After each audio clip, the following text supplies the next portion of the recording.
Good morning મિત્રો, નમસ્તે. આજે આપણે રિલેટિવ પ્રોનાઉન વિશે શીખીશું. રિલેટિવ પ્રોનાઉન એટલે શું? તો ટુ રિલેટ એટલે સંબંધ રાખવો એવો અર્થ થાય. રિલેટિવ એ વિશેષણ છે, પ્રોનાઉન એટલે સર્વનામ. હવે સર્વનામના પ્રકારો આપણે જે શીખ્યા એમાં એક પ્રકાર એવો છે કે જે રિલેટિવ પ્રોનાઉન છે. હવે રિલેટિવ પ્રોનાઉન એટલે શું? તો અહીંયા મેં લખ્યું વાક્ય this is the main who is a doctor. તો આ વાક્યની અંદર આપણે આવું એક વાક્ય બીજું લખ્યું છે અને અહીંયા હુથી વાક્ય જોડાયેલું છે. ઘણી વખત તમને એમ થાય કે સાહેબ હું તો પ્રશ્ન માટે ના વપરાય, તો એ વાતે બી સાચી, એ ઇન્ટ્રોગેટિવ પ્રોનાઉન કહેવાય. હુ ઇઝ યોર બ્રધર, આવું એક વાક્ય હું લખું, તમને બતાવું, સમજાવું. જો કે જો તમારો ભાઈ કોણ છે? તો મહેશ ઇઝ માય બ્રધર. તો મહેશ મારો ભાઈ છે. તો અહીંયા હુંથી સર્વનામ છે, પણ કેવું સર્વનામ? પ્રશ્ન બતાવો, બરાબર? તો આ પ્રશ્ન વિધાન માટે વાપર્યું તમે. તો એ હું જુદું છે અને આ હું જુદું છે, એટલે એના ઉપયોગો જુદા છે. તો અહીંયા આપણે જે હુંનો ઉપયોગ કર્યો છે એની આપણે ચર્ચા આજે કરીશું. તો અહીં હું છે એ શું બતાવે છે? તો this is the main who is a doctor. હવે આ બે વાક્યોને આપણે જુદા પાડીએ તો આવું એક વાક્ય બનશે, ધીસ ઇઝ ધ મેન. આ એક વાક્ય. બીજું વાક્ય લખીએ કે હી ઇઝ એ ડોક્ટર. ચલો, બે વાક્યો મેં જુદા પાડ્યા. હવે એક વાત યાદ રાખો કે ભાષા કોઈ દિવસ લોબી ના હોય. એ સ્વીટ બોલાય, બરાબર, સુસંગત બોલાય, સમાજને અનુકૂળ બોલાય, ટૂંકી બોલાય. આવું આ યાદ રાખો. તો લેંગ્વેજ નું આ એક મટીરીયલ છે. લેંગ્વેજ ની કેરેક્ટરિસ્ટિક છે, જેને લાક્ષણિકતા કહેવાય ગુજરાતીમાં. તો આને હવે આપણે લોબો વાક્યો નહીં, પણ આનો અર્થદાયક અને સરસ વાક્ય, સ્વીટ લેંગ્વેજ બનાવીએ તો વાક્ય કેવું બનશે જો હું તમને સમજાવું. પહેલા ધીસ ઇઝ ધ મેન તમારે લખી દેવાનું. આ ચોક્કસ છે એટલે ધ આર્ટિકલ બને. હવે આ હી છે ને એને કાઢી નાખવાનું. કેમ કાઢી નાખવાનું? તો બે વાક્યોને જોડવા માટે તમારે કન્જક્શનનો ઉપયોગ કરવો પડે, જેને આપણે કનેક્ટિવ પણ કહીએ છીએ. તો અહીંયા કન્જક્શન તરીકે હુનો ઉપયોગ કરવો, બરાબર. હુ ઇઝ લખી પછી એ ડોક્ટર લખવાનું. હવે અહીંયા હુ શું કામ કરે એ યાદ રાખો. અહીં બે વાક્યો તો એને જોડવાનું પણ કામ કરે અને સાથે સાથે એનો હી નો ભાવ છે. આ હી છે ને એ આમો છે, એટલે આનું ગુજરાતી કોણ ના થાય. આનું ગુજરાતી કેવી રીતે કરવું પડે કે આ એ માણસ છે કે જે ડોક્ટર છે, એવો અર્થ બેસવાનો કે એ બે કન્જક્શન નું કામ કરતો એવો શબ્દ બતાવે છે. તો અહીં સાદી વાત આપણે સમજી લઈએ કે આવા બે વાક્યોને જોડવાનું કામ કરે એટલે એને રિલેટિવ કરી કહેવાય. એટલે આ રિલેટિવ કહેવાય. બીજું સાથે સાથે એ સર્વનામનું પણ કામ કરે છે એટલે એને સર્વનામ પણ કહેવાય. તો આવું રિલેટિવ પ્રોનાઉન વાપરી શકાય છે. હવે આવા રિલેટિવ પ્રોનાઉન આપણે બીજા પણ શીખીએ. આપણે આ હુ વાળું શીખ્યા.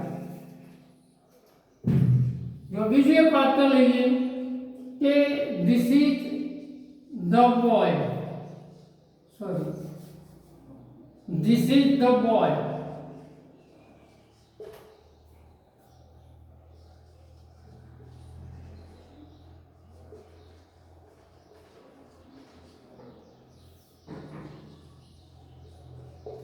So અહીંયા મેં એક વાક્ય લખ્યું કે this is the boy whom I gave a book, કે જે આ એ છોકરો છે કે જેને મેં પેન આપી હતી. હવે અહીંયા હું છે અને અહીંયા whom કેમ આવ્યું છે? તમને એવું થાય કે અહીંયા whom મૂકે તો ના ચાલે. દાખલા તરીકે અહીંયા he કાઢીને તમે whom મૂકી દો, તો અહીંયા I કાઢીને whom મૂકી દો તો ના ચાલે. તો ના ચાલે. કેમ ના ચાલે? કારણ કે વાક્ય સુસંગત બને નહીં, અર્થદાયક વાક્ય બને નહીં. અર્થદાયક વાક્ય બનાવવા માટે તમારે આ બે વાક્ય બનાવવો હોય, છૂટો પાડવો હોય તો ધીસ ઇઝ ધ બોય આ એક વાક્ય છે અને I gave him A pen. જો આ બરોબર યાદ રાખો કે અહીંયા હિમ છે. જ્યારે ઇનડાયરેક્ટ ઓબ્જેક્ટ તમે મૂકી રહ્યા છો હવે આવું ઇનડાયરેક્ટ ઓબ્જેક્ટ અહીંયા હિમ છે. હવે આ છોકરાને અને આ હિમને સંબંધ છે, આ આઈને સંબંધ નહીં. આ યાદ રાખો મિત્રો, નહીતર તમારું વાક્ય ગૂંચવાળાપૂર્ણ બની જાય. એટલે ઘણા વિદ્યાર્થી શું કરે, આઈ કાઢી અને હું મૂકી દે તો સુસંગત વાક્ય ના બને.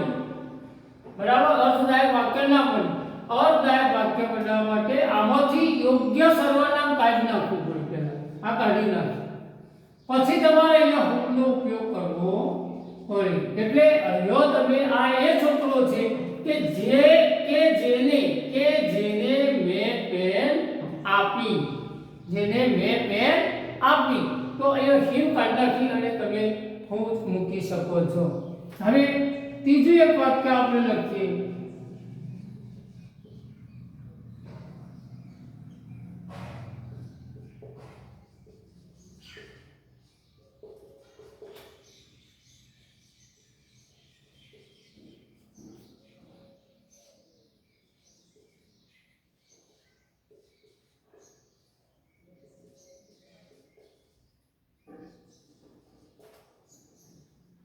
જો અહીંયા તમે જો બીજું એક વાક્ય મેં લખ્યું કે this is the girl whose book is stolen.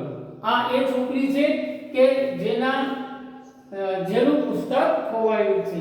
તો અહીંયા તમે બરોબર વિચાર કરો કે આ એ છોકરી છે, આ છોકરી છે, એના માટે અહીંયા હુઝથી તમે વાક્ય જોડ્યું છે. હવે બે વાક્યને આપણે જુદા પાડવા છે. શું કરવાનું? તો તમે આવું વાક્ય લખી શકો કે ધીસ ઇઝ ધ ગર્લ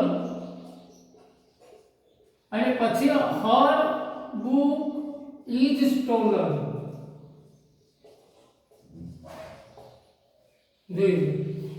બે વાક્યોને જુદા પાડે, પણ એક વાત યાદ રાખો કે અહીં હુથી જોડી દો. બરાબર, અહીં હુથી જોડી દો અને અહીં હુથી જોડી છે. હુજ કેમ જોડાય? એનું કારણ એક જ છે કે her book, તો આ her જે છે એ સંબંધ બતાવે છે અને એ સંબંધી સર્વનામ છે. સંબંધી સર્વનામ હોય તો એને જોડવા માટે હું કે હુંનો ઉપયોગ ના થાય, પણ હુજનો ઉપયોગ કરવો પડે. એટલે તમારે આ વાક્ય જોડવું હોય તો તમારે અહીંયા હર કાઢી નાખો, એટલે તમે અહીંયા હુજ મૂકી દો. તો આનો અર્થ એવો થાય કે અહીંયા હરે છે અને આ બે વાક્યને જોડવા માટેનો શબ્દ રિલેટિવ પ્રોનાઉન પણ છે. તો અહીંયા હું અને હુજ એ સંબંધી એ રિલેટિવ પ્રોનાઉન તરીકે ઓળખાય છે. હવે આવા રિલેટિવ પ્રોનાઉન આપણે અંગ્રેજીમાં વપરાય છે.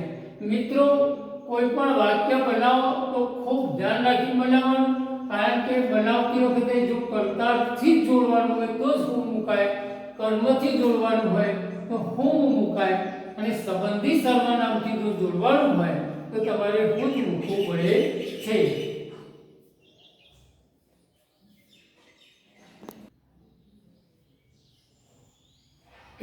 મિત્રો, હવે આપણે આ એક વાક્ય જોઈએ. આ બે વાક્યો બહુ અગત્યના છે. જો સંબંધી સર્વનામ પુરુષ અથવા સ્ત્રીને લગતું હોય તો તમે હું અને હુમ મૂકી શકો, અને સંબંધી સર્વનામ હોય તો હુજ મૂકી શકાય. સ્ત્રી પુરુષને લગતું હોય તો હુમ અને હુજ મૂકી શકાય છે. કર્તા માટે હું, કર્મ માટે હુમ, અને સંબંધી સર્વનામ માટે હુજ મૂકી શકાય છે. પણ જો ન્યુટર જેન્ડર, અંગ્રેજીમાં જેને આપણે ન્યુટર જેન્ડર તરીકે ઓળખીએ છીએ, ડોગ, કેટ, આ ન્યુટર જેન્ડર છે. તો આવા ન્યુટર જેન્ડરની અંદર જો તમારે મૂકવાનું હોય તો એ વખતે તમારે વિચનો ઉપયોગ કરવો પડે છે. કર્તા અને કર્મ તરીકે તમારે વિચનો ઉપયોગ કરવો પડે છે.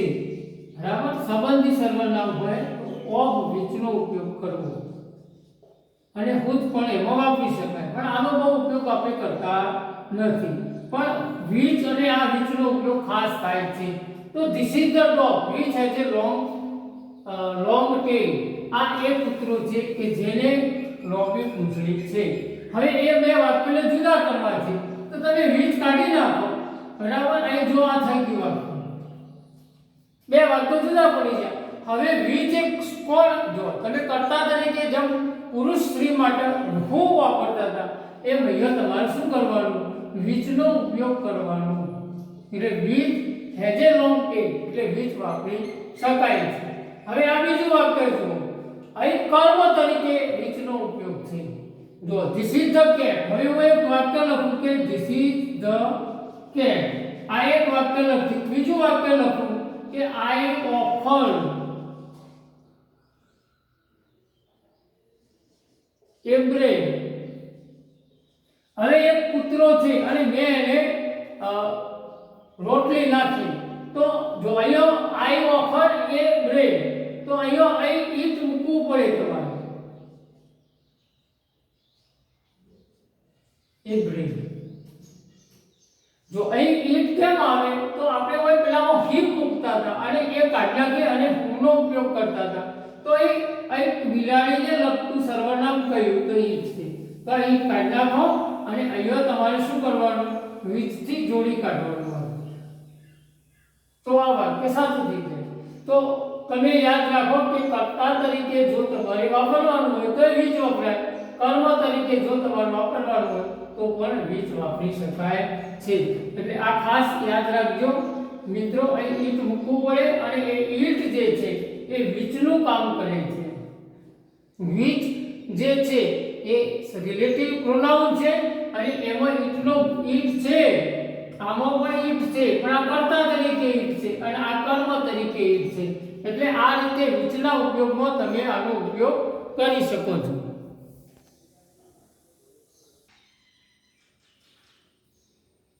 મિત્રો હવે આપણે બે વાક્ય જોવા જોઈએ કે all, saying, any, nothing, everything એના પછી સર્વનામ રિલેટિવ સર્વનામ તરીકે that નો જ ઉપયોગ કરવામાં આવે છે. The thief stole everything that I had.